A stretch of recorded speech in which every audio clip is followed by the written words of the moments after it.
Čaute. Dnes mám pre vás niečo, čo ste rozhodne nevideli. A ak áno, tak vám prajem úprimnú sústrasť. Vybral som jedno z najhorších anime, ktoré je možné nájsť na ČSFD. Oh no. A môžem povedať, že fakt som trpel. Toto anime sa volá Dinosaurs. Nie Dinosaurs, ale Dinosaurs s tým Z-kom. Divné, ja chápem. Skôr by som to zaradil medzi také televízne série, než ako anime, ale keď príde na tú kreslenú časť, tak je to proste anime. Tvorcovia sa snažili napodobiť úspech veci ako bolo Pokémon, Gundam alebo aj Power Rangers. Aspoň ja som v tom videl, neviem, či je to pravda, je to fakt môj dohad. Okay. A ešte varujem, toto video obsahuje spoilery ako každé moje video z tejto série. Tak ak sa vám moja tvorba páči, určite dajte like, dajte odber a pevne sa usaďte a poďme na to.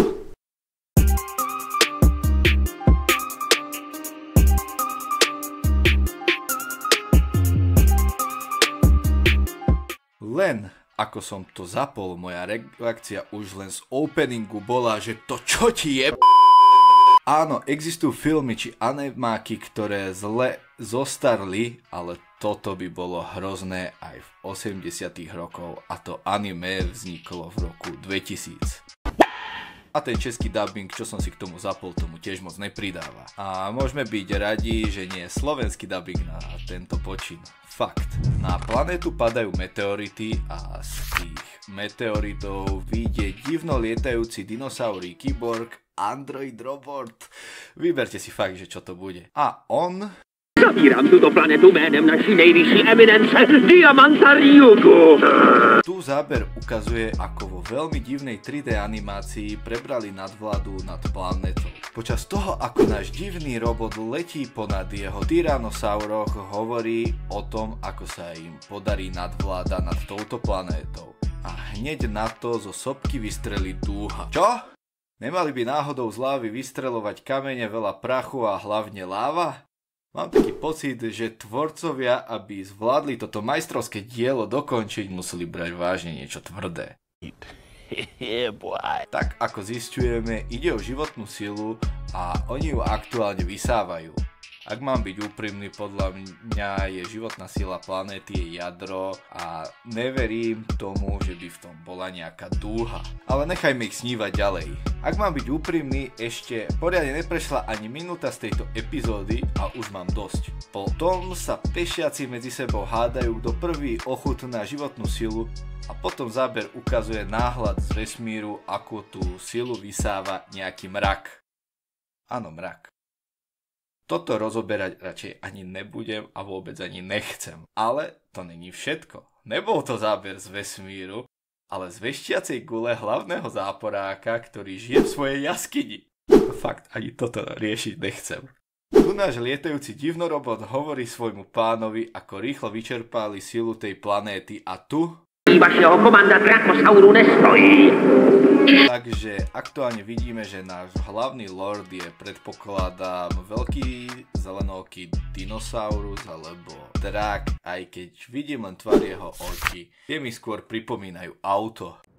Tento divnorobot lordovi trošku prelíže kakaový venček tým, že mu hovorí, aký je ten plán úžasný, dokonalý a tak dále a tak dále. Ale aj hovorí, že na Zemi sú dinorytieri, ktorí mu už raz zhatili jeho plány. Fakt nečakané.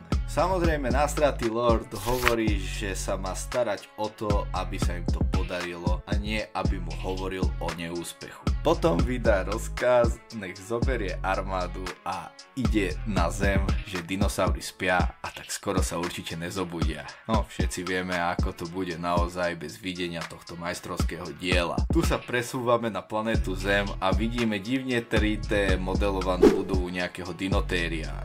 Ak by ste nevedeli, proste múzeum s dinosaurami. Tak určite. Tu vidíme už klasicky kresleného otca rodiny, ktorý vlastne tú budovu vymyslel a dal postaviť. Už len na oko vidieť, ako hrozne táto kombinácia vyzerá. Fakt je to hrozné podľa mňa. Akože prečo toto robili? Prečo? Potom záber ukáže jeho rodinu, ktorej o tomto jeho múzeu hovorí. A tu už zrazu je to čisto kreslené a už to aj pripomína anime, čo akože za mňa zaujímavé, ale tak mohlo to ostať iba kreslené. Samozrejme, nikoho nebaví toho počúvať a deti chcú ísť dnu pozerať dinosaury. A tu musím uznať, že ako sa dostali dnu, tie kostry vyzerajú celkom fajn oproti tomu, čo išlo teraz. Ale stále nič moc. Ako sú tam vo vnútri, užívajú si všetci expozície až na Kaita, nášho hlavného hrdinu. Ten namiesto toho krmi svojho Tamagotchi dinosaura. Proste tiež nechcem sa vyjadrovať, pred sebou má reálnych dinosaurov a tam sa hraje s Tamagotchi. Jednej zamestnankyni sa to samozrejme nepáči a nadáva mu, nech odloží tú hru, lebo takto sa nič o dinosauroch nedozvie. Ale chlapec je proste pán a zadelí jej. Nedozvím sa, že tohle je Triceratops a tamto je Tyrannosaurus. Ale holka sa nedá a povie mu, že o to väčší dôvod, aby dal pozor, aby sa jedného dňa stal odborníkom na vyššej úrovni. Medzi tým už armáda drakosaurov, tak sa v tomto dabingu nazývajú, sa chystajú na planétu Zem pod vedením dračieho krídla. Toto meno musí znieť zle, doslova, že v každom jazyku. A to není všetko. Viete, ako pôjdu na Zem? No predsa padnú jak meteorit. Akože haha, dinosaury zničil meteorit, moc vtipná referencia, strašne sa smejem, hahaha. Ale netreba sa ničoho samozrejme báť, lebo kostry dinosaurov zacítili nebezpečne a jedna z nich sa pohla. Země je v nebezpečí. Počas toho sa Kaito s rodinou dostali skoro domov.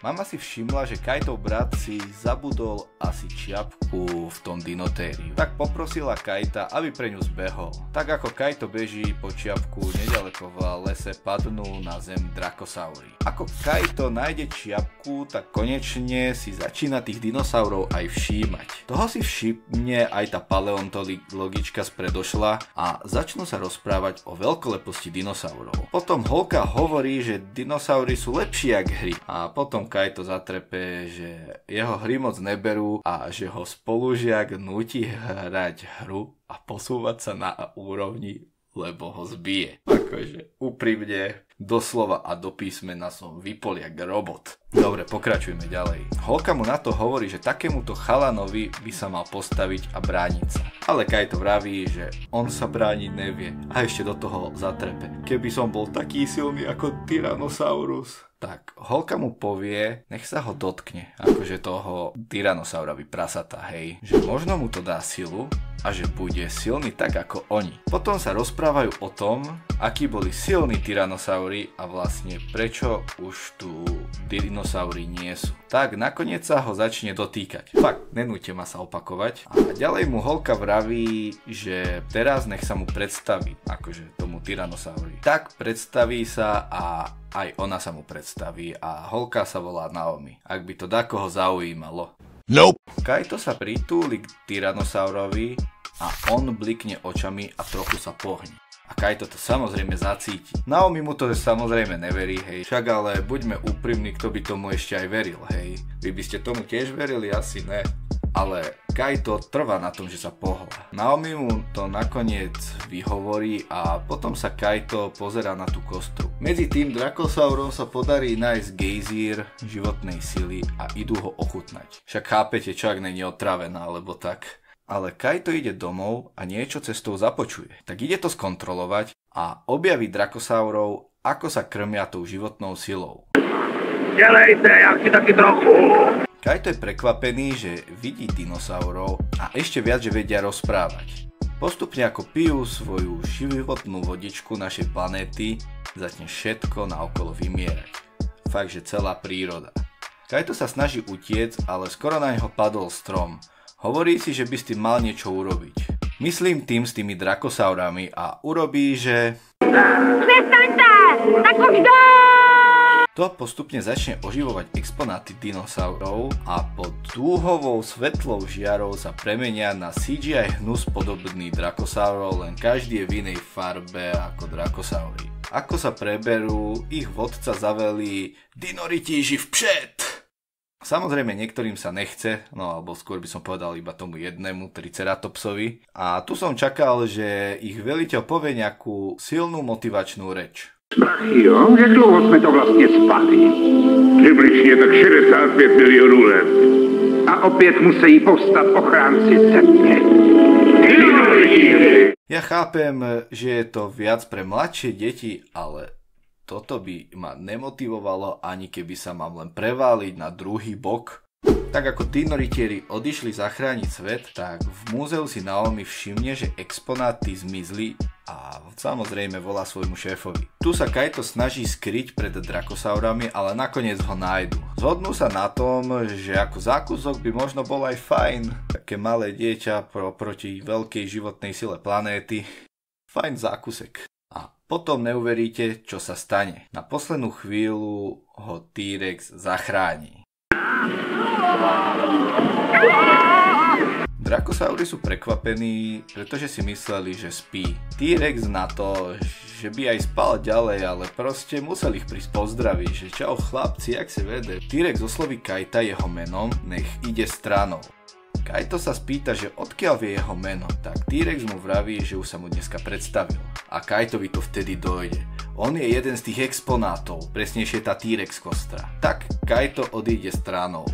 Drakosaury sa ale neboja, však je sám. No hovno, zlatá rybka. Hneď vedľa na skale stojí jeho tým Power Rangerov. Počkajte, sorry, to sú dinoritierov. Ale akože skôr fakt mi to príde ako divná anime verzia Power Rangerov z Vyšu. Ešte aj začnú dávať také tie plitké hlášky, ako napríklad: vždycky budeme chrániť životnú silu. Pokud sme na stáži, Zemi sa nic nestane. Sice ho má malý, ale za to tenký. A tak ďalej, a tak ďalej. A ešte, aby nebolo málo, sa doslova transformujú na robotov.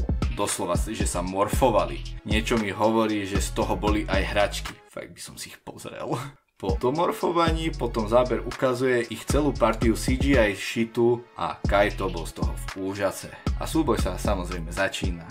Čo sa týka súboju, určite by to vyzeralo epicky, keby do toho nemiešajú tú 3D animáciu a takto fakt po ten súboj v tej 3D animácii grcať sa mi z toho chcelo. Doslova a do písmena grcať sa mi chcelo. Doslova by som to pomenoval ako paródia na animáciu. Vážne, je to hrozné. No na konci súboja dinoritieri zavalia vodopád so životnou energiou a drakosaury smutní utiekli.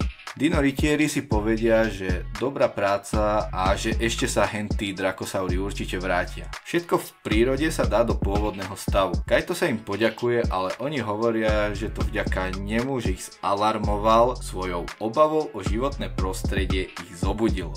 Toto je fakt milé, ono sa to snaží aspoň nejaké posolstvo predať. Akože aspoň, že sa o to pokúsili, lepšie než nič, fakt. Tak, všetci sa s Kaitom skamošia a vidíme ďalej smutných drakosaurov, ako už kujú plány na ďalšiu epizódu. Medzi tým sa Naomi podarilo osloviť svojho šéfa. Vraví mu, že všetky exponáty sú preč.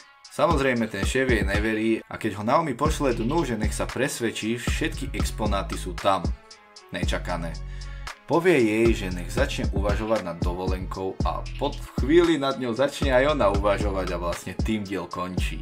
Za mňa toto anime bolo najväčšie utrpenie môjho života. A verte mi, že som toho zažil dosť. Chápem, že je to skôr Kodomo ako shonen alebo seinen, ale vážne to sa nedalo pozerať. Animácia sa javí fajn, kým neprídu dinosaury a tých záberov s dinosaurami je tam dosť. Tento diel som pozeral doslova, že skoro 2 mesiace, lebo to bolo také zlé, že som nezvládol pozerať viac ako 2 minúty za pár dní. Inak povedané, toto anime je nenásilný spôsob lobotómie. No, povedzme, že nenásilný. Na ČSFD je toto anime druhé alebo tretie najhoršie a za najhoršie považujú Digimona. Čo za mňa Digimony sú oproti tomuto majstrovské dielo, ale že fakt. Toto malo plytký príbeh a hlavne spájali spolu niečo, čo absolútne nevedeli. A hlavne na tú dobu to bolo ťažké niečo takéto vymyslieť, že by sa to dalo spojiť. Fakt 2D a 3D začiatkom 21. storočia to bolo nemožné spojiť.